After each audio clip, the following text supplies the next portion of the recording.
감사합니다. 오늘은 기다림과 영접할 준비라는 제목입니다. 대강절은 3세기에 스페인에서 시작이 되었습니다. 6세기에 와서 로마 교회가 이것을 교회 절기에 포함시켜서 지금까지 지키고 있는 것입니다. 교회력은 대강절로부터 시작되기 때문에 한 해의 시작을 알리는 의미가 있습니다. 대강절에는 보라색을 많이 사용하는데 그것은 기다림과 소망을 상징하는 색깔입니다. 대강절 기간에는 예수님 탄생의 의미를 되새기며 이웃들에게 사랑을 나누기도 했고, 다시 오실 주님을 맞이하기 위해 죄를 회개하며 경건한 생활에 힘을 써왔습니다. 대강절이 우리에게 주는 교훈의 메시지는 기다림과 영접할 준비입니다. 재림하실 예수님을 맞이할 수 있도록 소망 가운데서 끝까지 기다리며 믿음으로 준비하는 것입니다. 오늘 본문에는 예루살렘에 시몬이라는 사람이 있었는데 그는 평생 예수님의 탄생을 기다리며 살아오다가 마침내 성전에서 아기 예수님을 만나게 되었습니다. 그래서 그를 품에 안고 기뻐하면서 하나님을 찬송한 내용이 오늘 본문에 기록된 내용입니다. 시몬이 예수님을 만나기 위해서 어떻게 준비하여 예수님을 영접하게 되었는지 알아보고, 다시 오실 예수님을 기다리는 우리도 어떻게 예수님을 기다리며 영접할 준비를 해야 할 것인지 말씀드리려고 합니다.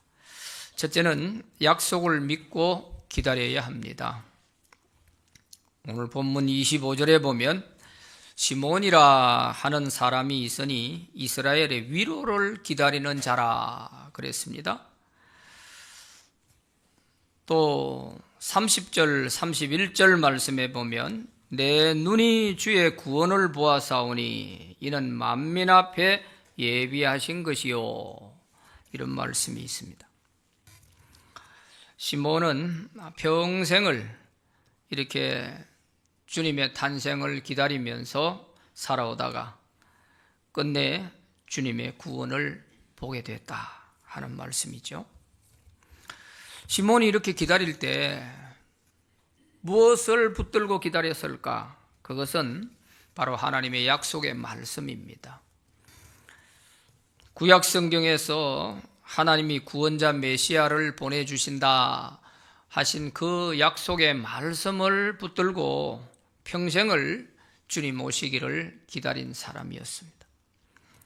그래서 오래 기다리던 그 아기 예수님을 비로소 성전에서 만나가지고 그를 품에 안고 하나님을 찬양한 그런 내용을 볼 수 있어요. 구약 성경에는 예수님의 탄생에 관해서 구체적으로 말씀하고 있습니다.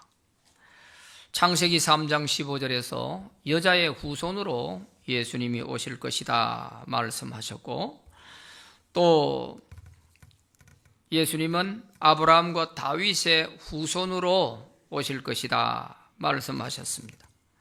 심지어 예수님이 탄생하실 장소까지도 베들레헴에서 탄생하실 것이다 이렇게 말씀하셨어요.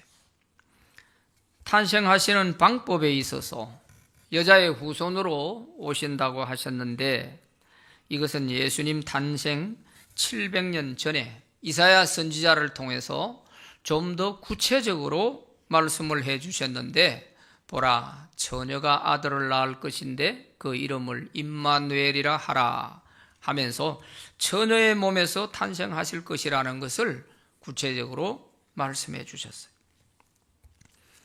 그런데 하나님의 이 모든 약속의 말씀은 그대로 다 이루어졌습니다. 그래서 예수님은 성령으로 잉태하여 동정녀 마리아에게서 나셨고 베들레헴에서 탄생하셨습니다. 시몬은 성경의 이 모든 하나님의 약속을 믿고 준비하며 기다리다가 예수님을 만나 그를 영접하고 구원받은 것입니다. 막연하게 기다린 것이 아닙니다. 오늘 우리도 다시 오실 예수님을 기다릴 때 막연하게 그저 주님 오시겠지, 그러면서 교회만 왔다 갔다 이렇게 세월 보내서는 안 됩니다. 주님이 하늘로 가시면서 내가 반드시 다시 오마, 다시 와서 너희들을 나 있는 곳으로 데려갈 거야 하고 말씀하신 그 약속의 말씀을 우리가 끝까지 붙들고 기다려야 되는 것입니다. 약속 없는 기다림은 있을 수가 없죠. 이 약속의 말씀을 믿지 못하게 되면 끝까지 기다릴 수도 없을 뿐만 아니라 영접할 준비도 하지 못하는 것입니다. 성도는 하나님의 약속을 믿고 살아가는 자들입니다. 그것은 하나님의 약속은 모두 다 이루어지기 때문입니다. 천지는 없어져도 하나님의 약속의 말씀은 1.1핵도 없어지지 않습니다. 아브라함과 사라를 우리가 알고 있습니다. 하나님께서 그들에게 아들을 주시겠다 하고 분명히 말씀을 하셨습니다. 그런데 아브라함과 사라가 하나님 말씀에 따라 가나안에 와서 13년을 기다려도 아들을 주지 않았습니다. 기다려서 지쳤어요. 그래서 사라가 인간적인 방법으로 내가 자식을 낳을 수 없으니 당신이 우리 집에 있는 저 하갈 여종에게 실을 얻어라. 그래서 아브라함이 사라의 권유로 하갈에게서 아들을 낳았는데 그게 이스마엘입니다. 그러나 하나님은 그 이스마엘을 약속의 자손으로 인정하지 않으셨어요. 내가 너에게 사라를 통해서 아들을 준다고 했는데 왜 못 기다리고 그런 짓 하냐? 그래서 10년을 더 기다렸어. 아들 이삭을 얻게 됩니다. 비로소 하나님의 약속의 아들이 된 것입니다. 하나님의 약속을 기다리지 못하고 인간적인 방법을 썼던 이 아브라함과 사라에게 결코 행복했냐? 불행이었습니다. 그 이스마엘이 태어나면서부터 가정이 풍지박산이 되는 거예요. 그래서 하갈과 이스마엘을 쫓아내고 저게 나를 무시하느니 어쩌니 하면서 사라가 속을 끓이고 아브라함은 이것도 저것도 누구 편도 들 수 없으니까 하갈은 당신 소관 아니냐, 당신이 알아서 해라, 이런 식이고 가정이 말이 아닌 거죠. 하나님의 약속 하나 믿고 가나안에 왔었고 그 약속 하나 붙들고 살아가는 사람이 이 약속에 흔들리니까 인간적인 이런 방법을 썼던 거죠.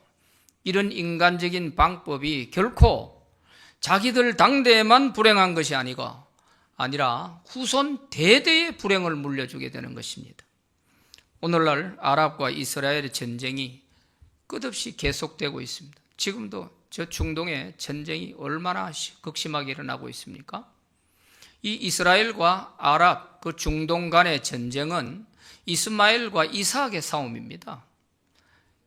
이삭의 후손들과 그게 이스라엘이고 이스마엘의 후손들이 그 중동 아랍 사람들이에요. 그러니까 아브라함 한 가정에서 그 싸움이 오늘 그 후손, 자손 대대에 걸쳐서 저렇게 중동 전쟁으로 번지고 있다는 거예요. 그러니까 약속을 기다리지 못하면 이런 우리 삶에 있어서도 자손 대대의 후손들에게 이런 좋지 않은 전쟁을 물려주는 이런 것이 되는 거죠.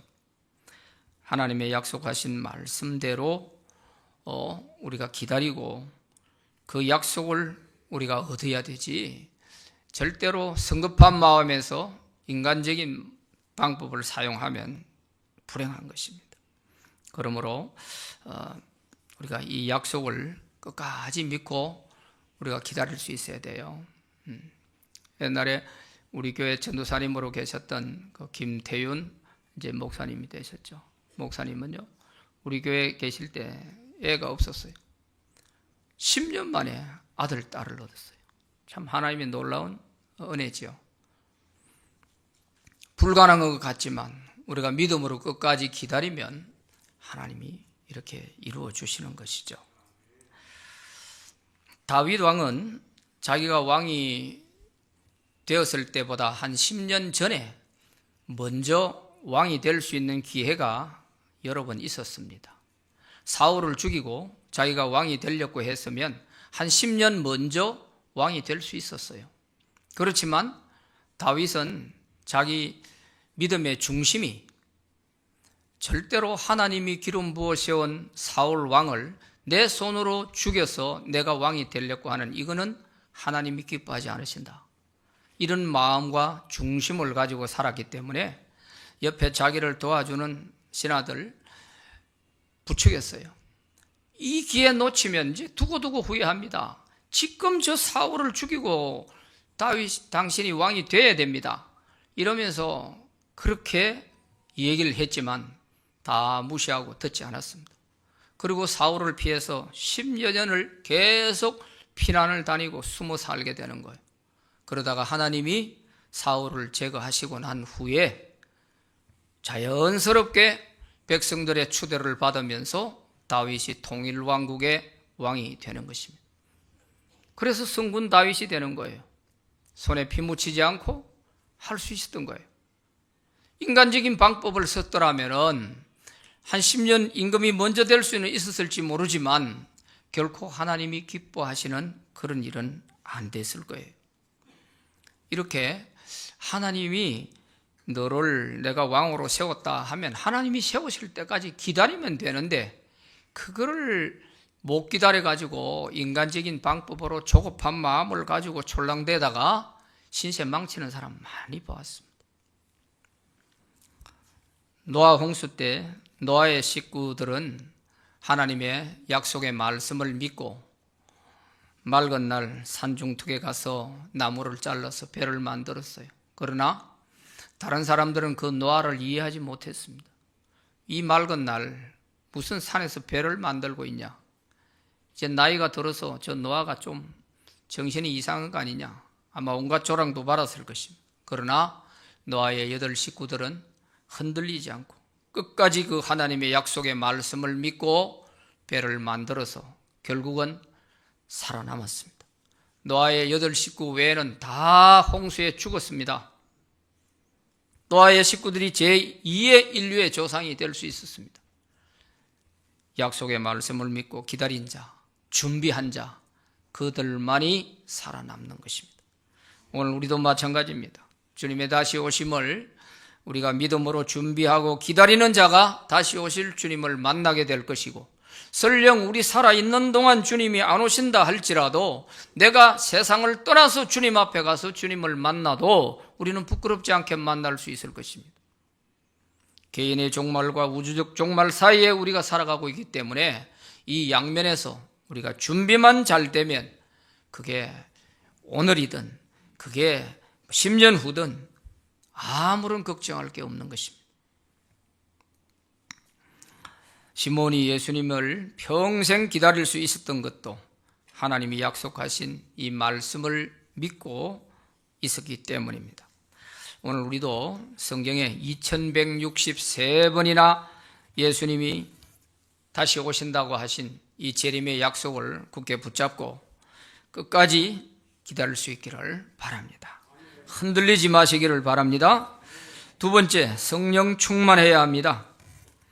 오늘 25절 말씀에 보면 성령이 그 위에 계시더라 그런 말씀이 있고, 26절에도 보면 그리스도를 보기 전에는 죽지 아니하리라 하는 성령의 지시를 받았더니 하는 이런 말씀이 있고, 27절에도 보면 성령의 감동으로 성전에 들어가매 그런 말씀이 있습니다. 성령 며칠 되지 않는 오늘 읽은 말씀 가운데서 시몬과 성령의 관계를 볼 수가 있어요. 성령이 그 위에 항상 계시더라. 이것은 시몬이 성령 충만한 삶을 살았고 성령과 함께 동행했다는 것을 알 수 있죠. 그러다 보니 성령께서 시몬에게 너는 아기 예수를 만나기 전에는 절대 죽지 않을 거야 하는 지시까지 받았다는 것입니다. 이러다가 어느 날 성령의 감동이 시몬에게 왔습니다. 저 성전에 들어가 봐라 하는 성령의 감동이 온 거예요. 그래서 시몬이 성전에 갔더니 마침 그때에 예수님의 부모가 아기 예수님을 데리고 정결 예식을 행하기 위해서 성전에 왔던 것입니다. 타이밍이 딱 맞은 거예요. 성령의 감동이 이제까지 약속을 믿고 기다려왔던 시몬에게 성령께서 딱 만나게 이렇게 만들어 주신 거예요. 그러니 성령 충만해가 깨어 있어야 다시 오실 주님도 우리가 만날 수 있다는 말씀이에요. 유대인들 법에는 남자아이가 태어나면 40일이 지나야 성전에 나올 수가 있습니다. 여자아이가 태어나면 80일이 지나야 산모가 성전에 나올 수가 있습니다. 왜? 부정하기 때문에 못 나와요. 그리고 이 40일, 80일이 지나면 이제 그 부모들은 아기를 데리고 성전에 와서 정결 예식을 해야 됩니다. 깨끗함을 받아야 되는 거예요. 그러기 위해서는 번제와 속죄제, 제사를 드려야 됩니다. 형편에 따라서 제물은 송아지도 드릴 수 있고 양도 드릴 수 있고 아주 가난한 사람은 비둘기 한 상을 드릴 수도 있어요. 그래서 형편대로 예물을 드려서 하는데, 번제는 출산에 대한 감사의 제사입니다. 자원제죠. 이것은 스스로 내가 감사한 일이 있어서 드리는 그게 번제입니다. 근데 속죄제는 내가 부정한 것을, 내 죄를 씻기 위한 그런 제사가 속죄제입니다.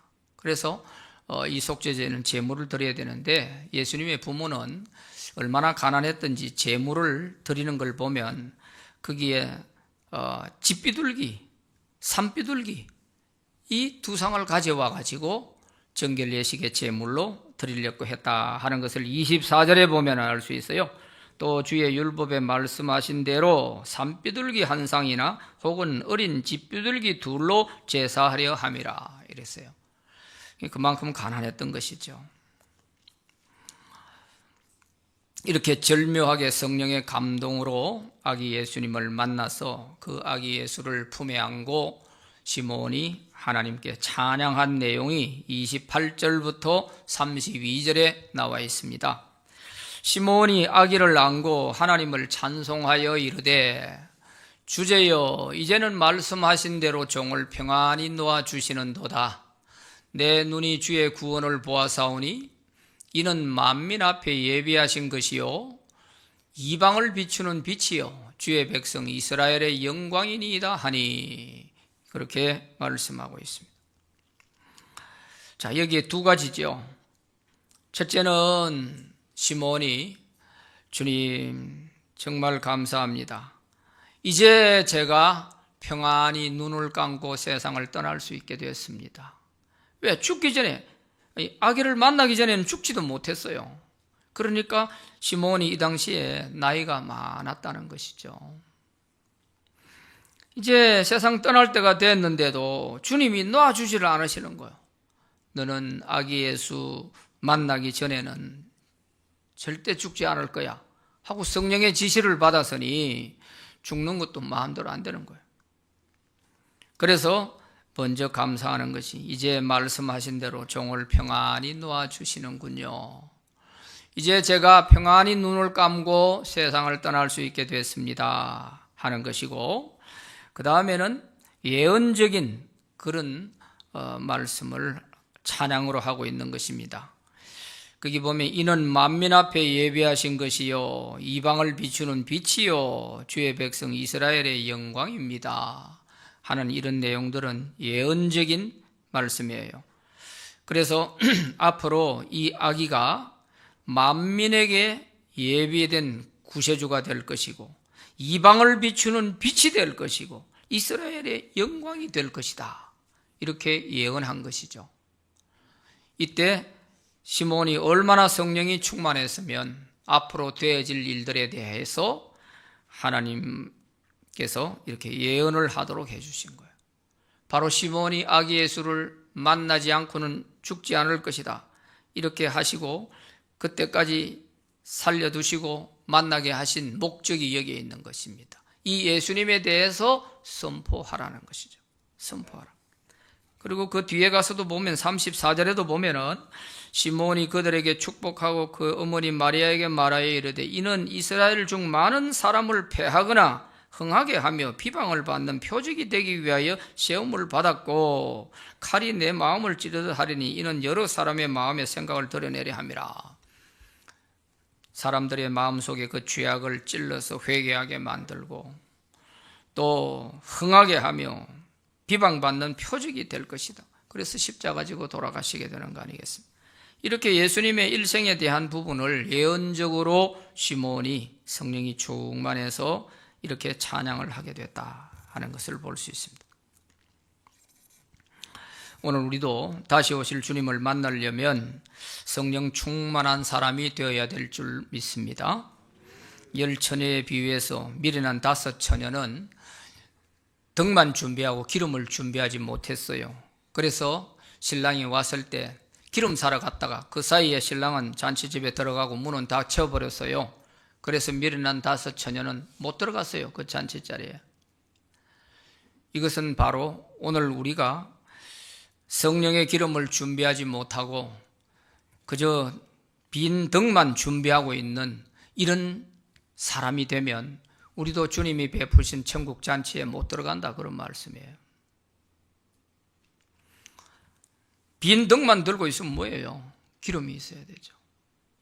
그래서 우리가 성령 충만해야 하는 이유가 여기에 있는 것입니다. 세 번째는 어렵고 경건한 삶을 살아야 합니다.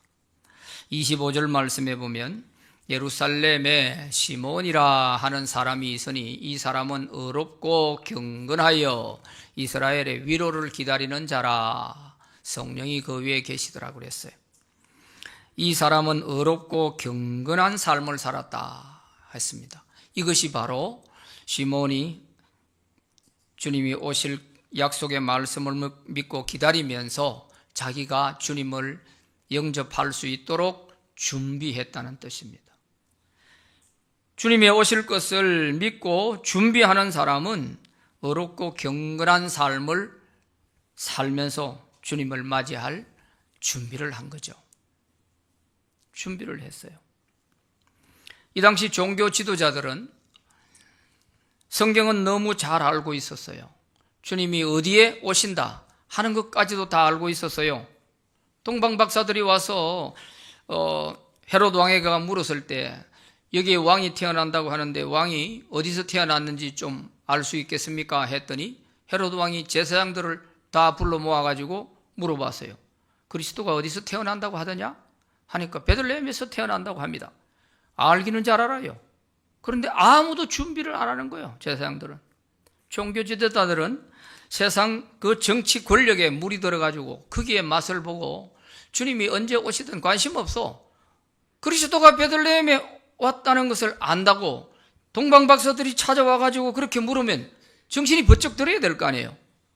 그러면 아이고 우리가 얼른 먼저 가보자 이래야 될 거 아니에요. 그런데 전혀 관심 없어요. 그냥 성경에 있으니까 성경에 베들레헴에서 탄생한다고 되어 있습니다. 이것만 알려주는 것은 끝났어요. 이게 그 당시 유대교 종교 지도자들의 영적 상태입니다. 그러나 시몬은 성령이 충만해서 깨어 있었어요. 그래서 자기 삶은 그리스도가 오실 것을 믿었기 때문에 어렵고 경건한 삶을 사는 것입니다. 이게 준비된 사람이죠. 여기서 어렵고 하는 말은 그리스 말의 디카이오스라고 하는 말입니다. 이 디카이오스란 말은 공정하다, 정의롭다 하는 뜻을 가진 말인데 이것은 하나님과 우리 사이의 관계를 말할 때 사용하는 단어입니다. 디카이오스. 하나님과 우리 사이에 전혀 막힘이 없고 끄림직한 게 없고 하나님과 우리 사이가 아주 화목한 좋은 관계로 이렇게 되어 있는 상태를 디카이오스, 어렵다 이렇게 표현하는 것입니다. 우리가 하나님과 어려운 관계를 맺으려면 어떻게 해요? 예수님을 영접해야 되잖아요. 그 예수님으로 말미암아 우리의 모든 죄를 다 용서받고 어렵다함을 받는 거 아니에요. 사도 바울은 이것을 로마서에서 목이 터져라 외치고 있는 부분이 바로 이것입니다. 예수 그리스도를 믿음으로 말미암아 너희가 어렵게 되었느니라. 하나님은 우리를 죄인이 아닌 하나님의 자녀로 어렵다고 인정을 해 주시는 그 선포가 로마서의 메시지입니다.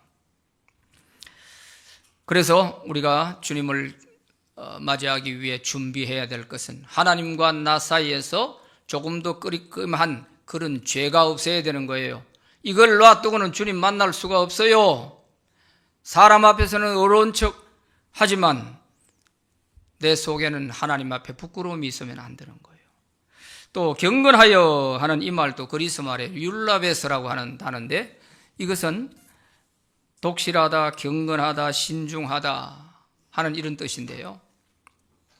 매사에 하나님의 말씀에서 벗어나지 않기 위해서 신중하게 살아가는 모습입니다. 그게 경건하다, 그런 말씀이에요.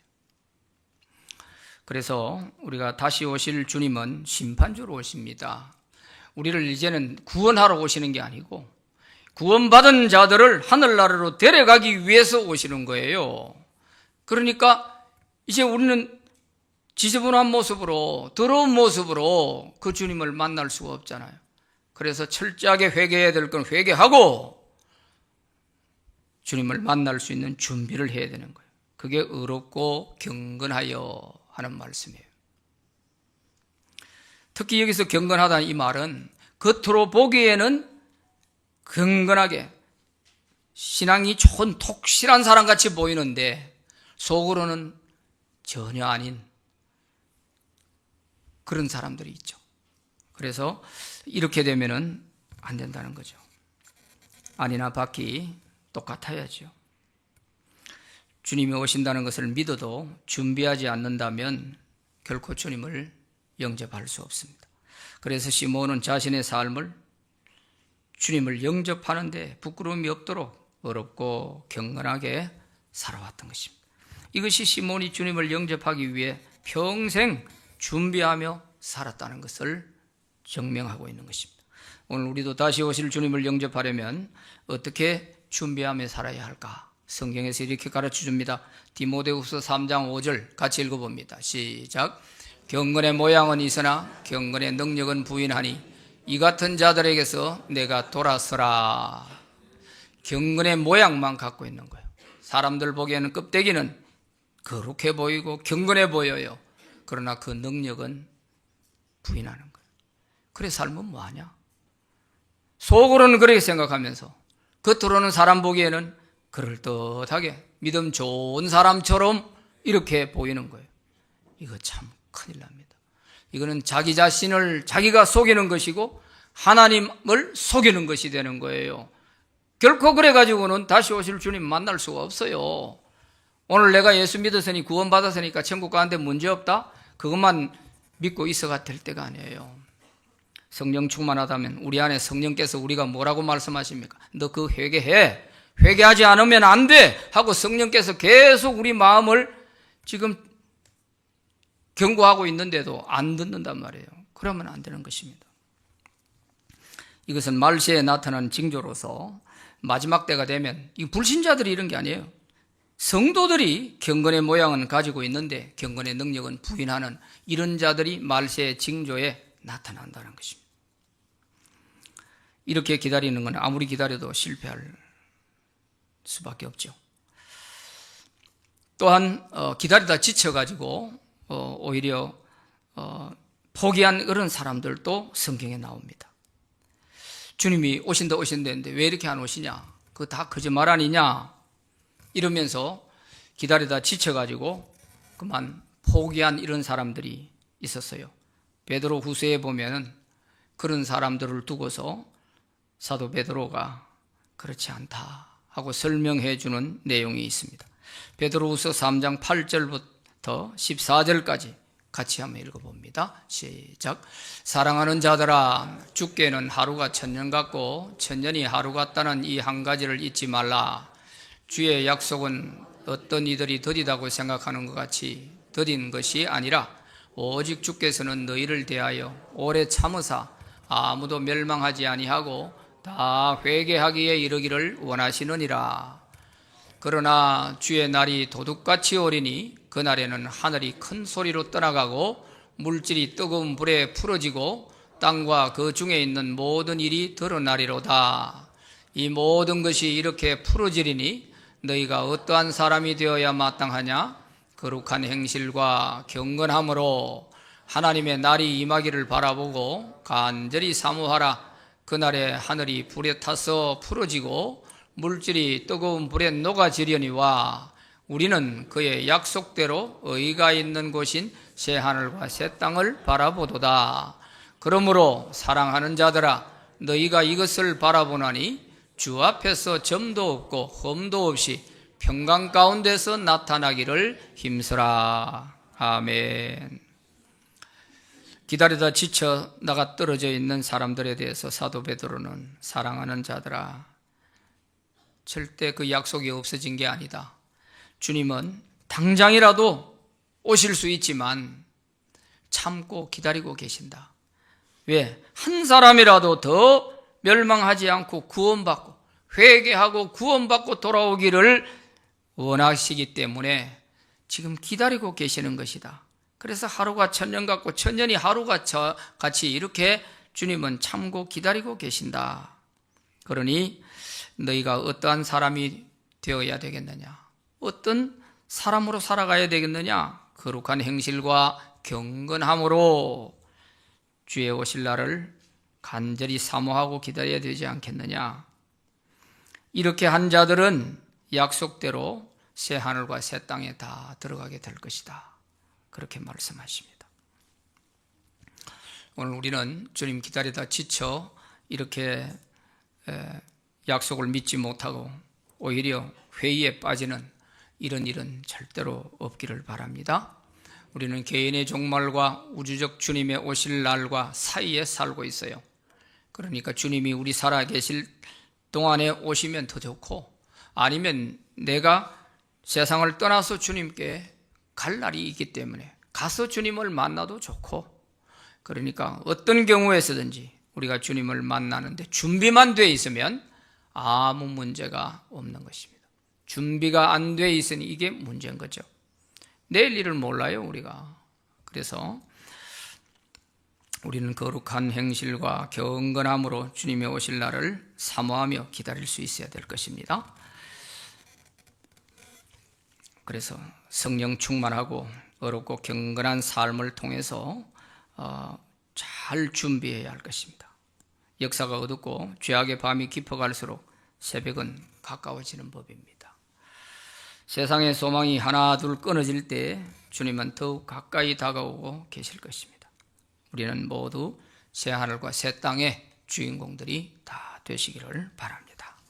기도합시다. 하나님 아버지, 감사합니다. 세상의 죄악의